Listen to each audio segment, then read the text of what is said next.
चंद्रशेखर बावनकुळे यांच्यावर टीका केली होती. मात्र बावनकुळे म्हणतात तुम्ही जी टीका करताय ती तुम्हालाच लखलापावं असो. तुम्ही मराठा समाजाच्या जवळचा असलो तरी ओबीसींच्या कुटुंबातला आहे, त्यामुळं त्यांच्याबाबत सुद्धा विचार करावा लागणार. मराठ्याचं वाटोळ करून विचार करतो का तू? त्यांच्याबद्दल विचार करू नको तुला कोण म्हणलं? मराठ्यांचं वाटोळ करून तू त्यांचं चांगलं करणार का? तू ओबीसीचं वाटोळ करू नको, मराठ्यांचं करू नको ना. ते प्रमाणपत्र तू पत्र काढलं काय झक मारायला काढतोय तुझ्यामुळे सगळं भाजकी दलतेला अडचणीत आलं ना. आता ना आणणार बी आहे मी एकदा एखादा शब्द बोललो ना सोडत नाही मी, मोजतच नाही मग पुढं काय परिणाम होतील. का खोटं वागता तुम्ही? का तुम्ही रद्द केले प्रमाणपत्र? काय कारणे? तुला काय अधिकार दिला? मराठ्यांच्या मंत्र्यांनी आतापर्यंत 70 वर्षात सगळ्या पक्षाचे महाविकास आघाडीचे महायुतीचे मंत्री झाले. मराठ्यांनी एखाद्या वेळेस ओबीसीचं रद्द केलंय? तो इतकं नालायक माणूस पहिल्यांदा बघितलं हो देशात असं मंत्री नसत. आपण संविधानाच्या पदावर बसलोय. आपल्याला दुसऱ्याच्या लेकरा बाळांचं आयुष्य उद्ध्वस्त करायची राईट नाहीये. कोणत्या चौकटीत वागायचा तुम्ही? चौकट आम्हाला कशा शिकत? मग ज्यांनी चौकटीत वागायचंय कायद्याच्या त्याने त्याच्यासाठी मग आम्ही ते वागलं पाहिजे. तू जर पत्र काढतो की प्रमाणपत्र रद्द करा, फडणवीस साहेबांनी उत्तर द्या ना का त्याने रद्द केले. तुमची चूक तुम्ही सुधरा. त्या शिरसाटने पण तसंच केलं. पण आता पुरावे दिले ना. खरे प्रमाणपत्र असून हे बोगस मंत्री खऱ्या कुणबी प्रमाणपत्राला बोगस म्हणून रद्द करताय. आणि हेच मराठ्यांना कळाले की खरं असून जर हे रद्द करायला लागले तर आता सरकारकडे बघावं लागेल. दिल्यासारखं दाखवायचं आणि परत दुसरीकडून काढून घ्यायची अशी प्रवृत्ती दिसते सरकारची. वृत्ती नाही आहेच. आता त्यांच्या डोक्यात असं आहे की मी पक्का आरक्षण द्यायला. त्यांच्यातच चर्चा पण झाली. मी 3 वर्षात जे जे मीडियाच्या बांधवाला सांगितलं ते सगळं सत्य ठरलं. त्यांच्यात चर्चा पण झाली की जरांगे पाटील हे पक्का आरक्षण द्यायला 58 लाख नोंदी जर दिल्या तर 3 कोटी मराठी आरक्षणाचं. 17 संस्थांचं गॅझेटियर आणि कोल्हापूरचं गॅझेटियर द्यायचं नाही असं त्यांचं ठरलं. हैदराबाद गॅझेटियर बी प्रमाणपत्र वितरित नाही करायचे. मग आता काय करावं लागेल? मराठा समाज हे तर एकजूट आहे, ऐकणारच नाहीये. मग संभ्रम निर्माण करतोय तो का बघा असा एक कट रचा. मग संभ्रम काय रचायचा? 4 प्रमाणपत्र रद्द करा. आणि 4 प्रमाणपत्र रद्द झाले की मराठ्यात आपण मीडिया ट्रायल घ्यायची आणि आपण सांगून द्यायचं हे प्रमाणपत्र टिकणार नाहीत. मग मराठ्यांच्या गरिबाच्या पोरीने ॲडमिशन घेतलेत. पुरं भयभीत व्हायला लागले ना. पण आमचं नशीबच चांगलं, आम्हाला ते पत्र हाती लागलं बावनकुळेंनी दिले. आणि छत्रपती संभाजीनगरच्या जात पडताळणी अधिकाऱ्यांना सुद्धा जे निर्णय दिलाय व्हॅलिडिटी देण्यात यावी असा आम्ही निर्णय करत आहोत. ते पण पत्र हाती लागलं. शिंदे साहेबाला पण काय सुधारणा. आता काय करावं? आपल्या शिरसाट मंत्र्यांनी वाटोळं केलं. आता ते मराठ्यासमोर उघडं झालंय पुराव्यासहित. आणि इकडं पण बावनकुळ्याचं पत्र आले. त्यामुळं आता फडणवीसांना सुद्धा काय कळत नाही. आपण 2 वेळा मुंबईपर्यंत गेला होता. सरकारने शब्द दिला होता. आता त्या शब्दापासून कुठल्या तर मार्गाने दाखले रद्द करायचं षड्यंत्र रचलं जाते असं आपण म्हणताय. पुढचं काय असणार आहे? पुढची दिशा कुठल्या प्रकारची दिशा? यांचं माझंच उतराय झालं. तुम्हाला सुख नाही बरं का? माणूस म्हणून बोलतो. तुम्हाला नाही, तुमच्या लेकरा बाळा सुख नाही. त्यांच्या राज्यात शेतकऱ्याला सुख नाही. त्यांच्या डोक्यात एक हवा गेली. आपलं काय होत नाही, आपलं काय होत नाही, आपलं कोणी काही करू शकत नाही. मस्ती त्यांच्या डोक्यात गेली राजकारणाची. बहुमतानं निवडून आल्यामुळं ते बंजारा समाजाला मोजीनात, धनगर समाजाला 14 वर्ष झालं त्यांनी वाऱ्यावर सोडले. मुस्लिमाला तर काही बी मुस्लिमाचे वाकडं बी करू शकत नाहीत. पण काही पण बोलते. मराठ्याला पण तेच. आणि शेतकऱ्यांचं त्या कर्जमाफीच्या नावाखाली पूर्ण वाटोळं केलं यांनी. मायक्रो ओबीसी एकही वर येऊन दिला नाही यांनी, एक पण. आदिवासींच्या सगळ्या योजना कोण खातोय आणि आलेलं बजेट कोण कोंकण मंत्री खातोय काहीच मिळणार नाही. आदिवासी आहे त्याच ठिकाणी थोडंसुद्धा परिवर्तन झालं नाही आणि यांनी होऊ दिलं नाही. आता हे सगळं दुःख एका जागेवर होणार आहे. आणि यांच्या डोक्यातली मला पहिली ती हवा काढायची. त्यांचं म्हणणं आहे ना, आमचं कोणी काही करू शकत नाही, आपली बहुमतात सत्ता आहे, आपलं काय होत नाही, तुमचं होत नाही ना, आता तुम्हाला दाखवतो तुमचं काय होतं. याला पळता भुईच कमी करू. आरक्षणावरून एका बाजूला ओबीसी मराठा असा संघर्ष असताना आता उपवर्गीकरणाच्या नावाखाली 59 जाती ज्या आहेत अनुसूचित जातीमध्ये, त्यांच्यामध्ये देखील कुठंतरी तणाव संघर्ष निर्माण करण्याचा प्रयत्न चालू आहे असं आपल्याला वाटतं का?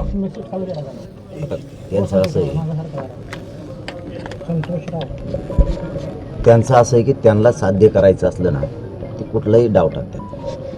समाज आणि काम करणारा सतर्क असावा लागतो. मी माझ्या समाजात ज्यावेळेस हे घोळ घालायचं कामं केले, कट आणि षडयंत्र रचले, त्यावेळेस मी सतर्क होतो. प्रत्येक वेळेस सोपं नाही. तुम्ही तुमच्या प्रश्नाकडेच येतो. सोपं नाही आहे. 58 लाख नोंदी मिळू देणं, आज लाखो पोरं पोरी नोकऱ्यात जाणं, शिक्षणात जाणं, हे सोपं नव्हतं. मी सावध असायचो. सरकार काय डाव टाकायचं, फडणवीसचा डाव मोडणं सोपं नाही. त्याचा डाव मोडले 3 वर्ष, एक यशस्वी शेवटचा होता. तसं हे उपवर्गीकरण आमकं तुमकं हे करणारच आहे. जातीत वाद लावणे, फक्त समाजाचा फायदा व्हावा हा त्याचा कधीच उद्देश नाही. वाद कसं लागतं ना, त्याचं बेनिफिट आपल्याला कसा होईल सत्तेसाठी, एवढाच त्यांनी घाट घातलेला. समाज आणि समाजाचं काम करणारा नेता सतर्क असायला लागतो. त्यावेळेस यांना चाल नाही करता येत. मी सतर्क होतो म्हणून 4 नोंदी रद्द झालेल्या मराठ्यांसमोर दिल्याच्या नंतर मराठा समाज खरपून जागा झाला. पुऱ्या राज्यात अशी लाट आली मराठ्यांची. आता मात्र सरकारला ते सळुके पळू केल्याशिवाय. पण आता निवडणुका पण नाहीत, कुठल्याच निवडणुका सध्या कुठल्याच नाही, तर कशा प्रकारे आपण सरकारला धडा शिकवणार आहात? सरकारचं असं काय निवडणूकच असावं लागते असं काय? बहुमत तर आहे त्यांचं. भाऊ काय असतं, समाजाला ज्यावेळेस जाणीव होती सत्तेपेक्षा शहाणपण चलत नाही, असं ज्यावेळेस सत्ता बोलायला लागते त्यावेळेस सत्तेला दाखवून द्यावं लागतं जनतेपुढे शहाणपण चलत नाही. ह्या मर्दानकीच्या भूमिकेत जनतेला उतरावं लागतं. सत्तेत एक चाणक्य नीती असते पसरली, आणि ते चाणक्य नीती प्रत्येकाच्या डोक्यात विचार फिरत असते. लय आडवं जाऊ नका, लय सरकारच्या विरोधात बोलू नका, लय मंत्र्याला बोलू नका, त्यो आमदार त्यो पदाधिकारी लय मंत्र्याच्या जवळचा आहे, आपण गरीब पडतो कशाला वाटा जायचं. ही एक चाणक्य नीती असते, ही विचार पेरलेले असतात आणि ब्रेन वॉश केलेला असतो. त्यामुळे लोक दबून राहतात दाबून. पण ज्या दिवशी जनतेला कळतं ना की सत्तेपुढे शहाणपण चलत नाही, जनतेपुढे शहाणपण चलत नाही, हे ज्या दिवशी जनतेला कळतं ना त्या दिवशी सत्तेवले गाड्यात भरून पळून जातात आणि दुसऱ्या राज्यात जातात विमानाने. हसीनाबाई का कोण नव्हती गाली आता, हा कोणतरी आलती ना आपकाची. हा असं असतं. मग ते लाचांड लय बेकार असतं. ही म्हणून सापडानं दिली आता नाही, हा वाटिक्यात बसून आली ती आणि जाताना वाटिक्यातच गेली.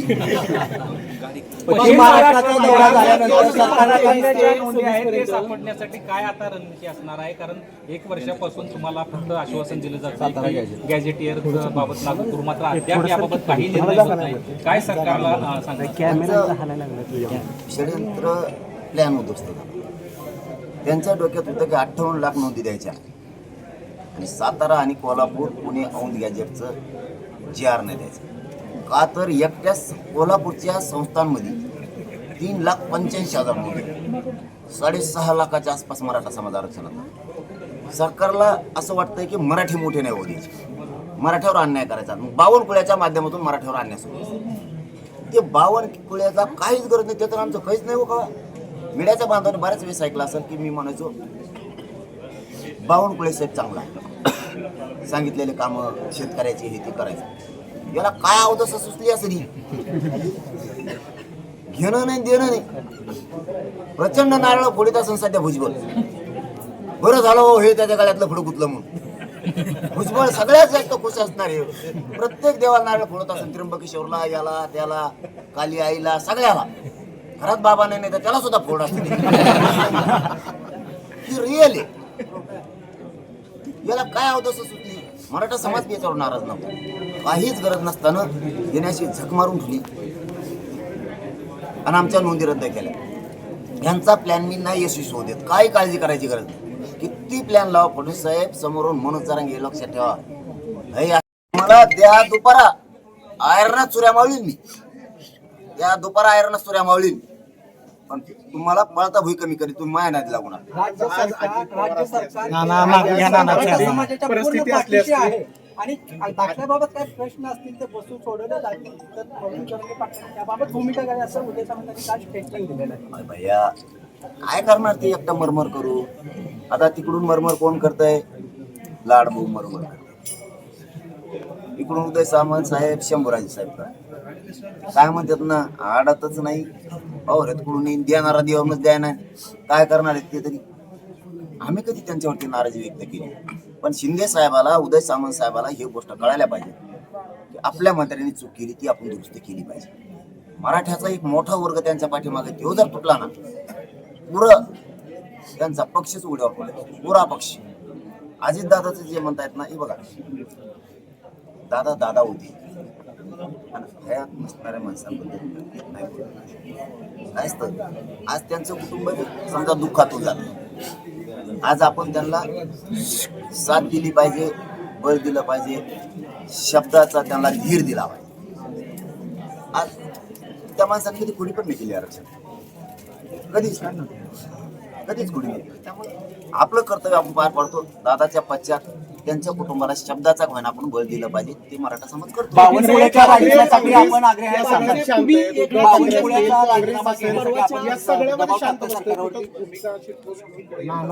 बावनकुळेचा या प्रकरणामध्ये राजीनामा घ्यावा असं वाटतं आपल्याला. मी सत्तर असल्याची मराठी तुमचा प्रश्न दोनदा विचारलं म्हणून तुम्हाला असं वाटलं मी सोडून देतोय का? कोणी असलं तरी आम्हाला सुख नाही, आणि आम्ही या शब्दाचा अर्थ आहे गोरगरीब जास्त, सुखच नाही. कोणी असो, हे आमच्या पाठीला दारिद्र्य बोलत आहे. श्रीमंत मात्र 1 वर्षाच्या आत मंत्री आमदार होतो. बंगले, गाड्या, वावर कुंकड घेतले, त्याला माहित नाही, त्याच्या नाताला माहित नाही, कोणालाच माहित नाही. कुंकड वावरच पुढं घेऊन पुढे कोणच्या पटांगण तेच. आपल्या लेकरासाठी कोणी झटत नाही. तुम्ही जो विषय घेतला, मी शब्द बोलत नाही, बोललो तर करून दाखवेल. सिस्टम बदलायची. कोणाचं हे घेतलेली, कोणाचं ते घेतले. माझ्या आरक्षणाचे रद्द करण्याची नीती ते माझ्यासाठी महत्वाचं. पुढच्या काळात पुन्हा कोणी प्रमाणपत्र रद्द नाही केलं पाहिजे असं 29 ऑगस्टच्या नंतर आंदोलन होणार. आंदोलन होणार शांत आहे. मी मराठा समाजाला त्या दिवशी लावण, कोणी जाळपोळ दगडफेक करायची नाही हे आपल्याला मान्य. शांततेत आंदोलन करायचं. मी आहे ना, बघतो ना कसं का रद्द करते ती, कशी फजिती चालली. म्हणून तर मराठा समाज पळून उठलाय. पश्चिम महाराष्ट्राला मराठ्यांना सुद्धा जाणीव झाली हे आमच्यासाठी महत्त्वाचं आहे. त्यांना म्हणलं जायचं, लोक त्यांना चिडवतील, खाजगी किती सदनी आहेत, काही पैसे होते, त्यांच्या जमिनी आहेत, बागायत आहेत, त्यांना काही गरज नाही. पण त्यांचं एक गोष्ट लक्षात आली, आज ठीक आहे, पण काही कालांतरानं जमिनी कमी झाल्या तर मग काय करायचं? पोरं आपल्या नोकऱ्यात गेले पाहिजे, तुमच्या शिक्षणात गेले पाहिजे. फीस आज इतक्या महाग झाल्या, 10-10 लाख 20-20 लाख रुपये फीस भरायला लागतात. मग उत्पन्न आले तिकडेच घालायचं का?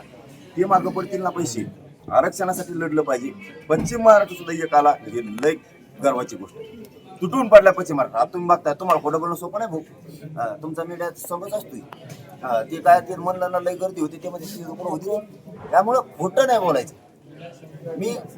मी काल 3 वाजताची सभा, दुपारची सभा या बैठका लावल्या. सगळी सभा कुठं नाही, म्हणजे व्हायला लागल्या त्याला काय सभा लावल्या असतात, आम्ही चिल्ल्याला लावल्या असतात. माझी 3ची बैठक माड्याची रात्री 1 वाजता झाली.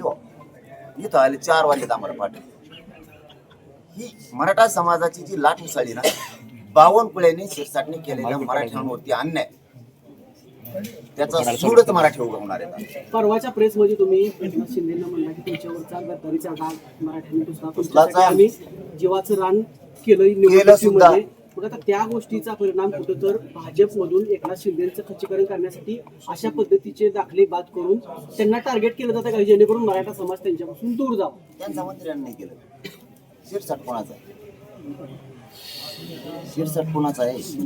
त्याने काय काय अफगाणिस्तानमध्ये पार्टी काढलेली का त्याचा आहे इथं येऊ? त्याला कळत नाही का आपल्या शिंदे साहेबांनी जर एवढं केलं तर आपण कशाला कुठाने वाढवायचे? बावनकुळ्याच्या माध्यमातून करायचं. मला ना बाणं नाही आणत, दुसऱ्याच्या आडून काम नाही करत. कोणचा नेता त्यांनी सांगितलं मग बोलतो मी त्यांना. मी असं बोलत नाही मोगम कोणाचा. हे बघा, आरोप मी सत्य असेल तर करतो. मी याच्यात छगन भुजबळचं नाव घेतलं का त्यांनी केलं म्हणून धन्याचं? समजा मला राग आहे म्हणल्यावर मी बोलणार ना, मी मोगम नाही बोल. ज्यांनी केलं त्याला सुट्टी नाही. आणि तुम्ही सूड घेतला ना, आमच्या मराठा समाजावर अन्याय केला ना, प्रमाणपत्र रद्द करून तुमचा आम्ही सूड घ्या. शिंदे साहेबाचा काल फोन आला तुम्हाला, काय बोलायचं? त्यांचं कुठं म्हणलं मी? हा, त्यांचे ते परत फोन कोणाचे? EOD, उदय सामंत साहेब सारखे फोन सुरू. सांगितलं आम्ही आमची चूक सुधारतो. म्हणलं मग काय अडचण नाही. आपले संबंध प्रेमाचे पहिल्यापासून तसेच राहते. प्रेमाचे म्हणजे या नाही तुम्ही म्हणता लग्न करायचे ते नाही. आपले संबंध असे पहिल्यासारखे क्लिअर राहणार, पुन्हा बदल नाही त्याच्यात. पण तुम्ही तुमचा चूक सुधारा. 23 पासून 26 येणार मी. पर्यंत आता काय सगळ्यात काय जास्त अडचण दाखले काय फडणवीसांना फोन करायला? त्यांच्या अंगात ते समाजावर अन्याय करायचा किडा आहे. फडणवीस किडा मोरुस्त पहिलं फडणवीस नाही राहिला. त्यांनी पहिलं व्हावं, काय अडचण नाही लोकांना. आणि मी बी एक वर्षात फडणवीस साहेबांना बोललेलं दाखवा. मुंबईनं आल्यापासून एक शब्दाने दुखवला नाही. कारण आम्हाला वाटलं यांनी हैदराबादचा GR काढलाय, 100% माणूस हो गोरगरिबांच्या लेकराचं मराठ्याचं कल्याण करेल. तसंच ओबीसीचं त्यांचं रद्द आहे. समजा ओबीसीचा मुख्यमंत्री असं म्हणाला ना, ते ओबीसीचे मुख्यमंत्री आणि 2 उपमुख्यमंत्री मराठी असं सांगतात. ओबीसीचं रद्द म्हणलं ते तसंच झालं ना. त्यांनी ओबीसीचंही कल्याण करावं, मराठ्याचं वाटवं करू नये ही आशा होती आम्हाला. ते GR काढले 1 वर्ष झालं. पहिल्या 3 महिन्यात प्रमाणपत्र मिळाले आणि नंतर प्रमाणपत्रच मिळाले बंद झाले. फडणवीस साहेब हे योग्य नाही ना. समोरून मनोज जरांगे आंदोलन हे मंत्र्याचे संबंध मेंटेन करण्यासाठी नाही उभा केलं. माझ्या मराठा समाजाला प्रतिष्ठा, त्याचे लेकरं बाळ मोठे व्हावेत, त्यांनी नोकऱ्यात जावं, त्यांनी शिक्षणात जावं म्हणून मी आंदोलन करतोय. तुमच्याशी मैत्री करायसाठी नाही. तुम्ही गैरसमजात असताल, गैरसमज सोडून द्या. मी कोणाचाच होऊ शकत नाही. मी फक्त आणि फक्त मराठ्यांचाच राहणार आहे शेवटपर्यंत. 2023 पासून संतोषराव लांबनं घ्या, लांबनं. मुख्यमंत्र्यांनी काल स्टेटमेंट दिले की आम्ही दाखले देण्याचा निर्णय घेतलेला आहे. संतोषराव लांबनं घ्या प्रश्न. अडचणी असतील तर ते दूर करण्यात पण आम्हाला काही प्रॉब्लेम नाही, की समजून घ्यावं असं त्यांनी काल प्रकारची स्टेटमेंट केलेलं आहे. ठीक आहे, फडणवीस साहेब जर तसं म्हणताय, मी काय ऐकलं नाही. मी काल दिवसभर कार्यक्रमात होतो. फडणवीस साहेबांचं जर म्हणणं असेल की प्रमाणपत्र वाटप आहे, तर तुम्ही बावनकुळेने रद्द केलेले प्रमाणपत्र बावनकुळेने चूक केली मान्य करा ना. इतका समाजाचा रोष अंगावर फडणवीसांनी घेण्यापेक्षा तुम्ही मान्य करा. याला मंत्रीपद दिलंय, यांनी गैरवापर केलाय, याने मराठीचं वाटोळ करायला नको होतं, आम्ही चूक दुरुस्त करतो. जसं शिंदे साहेबांनी उदय सामंत साहेबाला सांगितलं की आपली चूक आपण सुधारतो, तसं त्यांनी सांगावं चूक सुधारितो. 4 केले रद्द कशामुळं? कारण सांगा. अरे ते जर चुकीचे असतील तर रद्द करा, मी म्हणतो. म्हणजे ज्या मुलीची रद्द केली तिच्या भावाची व्हॅलिटी मान्य करा. भावा तुम्हाला बी म्हणजे कुटुंबातल्या माणसाची व्हॅलिटी दिली 1 वर्षापूर्वी आणि आज त्याच्या बहिणीची रद्द केली. मान्य आहे का तुम्हाला?